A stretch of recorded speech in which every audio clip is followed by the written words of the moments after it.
રાજ્યના પ્રવાસન સ્થળોમાં વધુ એક નવું નજરાણું ઉમેરાયું છે। મહેસાણામાં ધરોઈ એડવેન્ચર ફેસ્ટ ખુલ્લો મુકાયો છે। મુખ્યમંત્રી ભૂપેન્દ્ર પટેલે ધરોઈ એડવેન્ચર ફેસ્ટ ખુલ્લો મૂક્યો।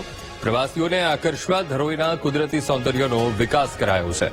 1000 કરોડના ખર્ચે એડવેન્ચર ફેસ્ટનું આયોજન કરાયું છે। પ્રવાસીઓના રોકાણ માટે એસી ટેન્ટ સિટી સહિતની સુવિધાઓ પણ ઉપલબ્ધ કરાઈ છે। હવા, પાણી, જમીનની વિવિધ એડવેન્ચર એક્ટિવિટીનો પણ સમાવેશ કરાયો છે। તો boating, parasailing, paramotoring, trekking, mountain biking સહિતનો આ એક્ટિવિટીનો સમાવેશ કરવામાં આવ્યો છે।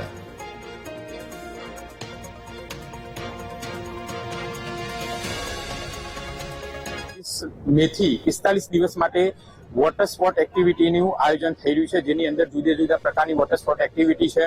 તેમજ ફોરેસ્ટની અંદર ટ્રેકિંગ થઈ શકે, હિલ ટ્રેકિંગ થઈ શકે, સાયકલિંગ ઇવેન્ટો થઈ શકે અને સાહસિક યુવાનો જુદી જુદી એક્ટિવિટી સાથે જોડાઈ શકે એ માટે સરકારે એક અભિગમ શરૂ કર્યો છે। તેમજ ત્યાં રોકાણ કરી શકે એ માટે ટેન્ટ સિટીનું પણ આયોજન કરવામાં આવ્યું છે।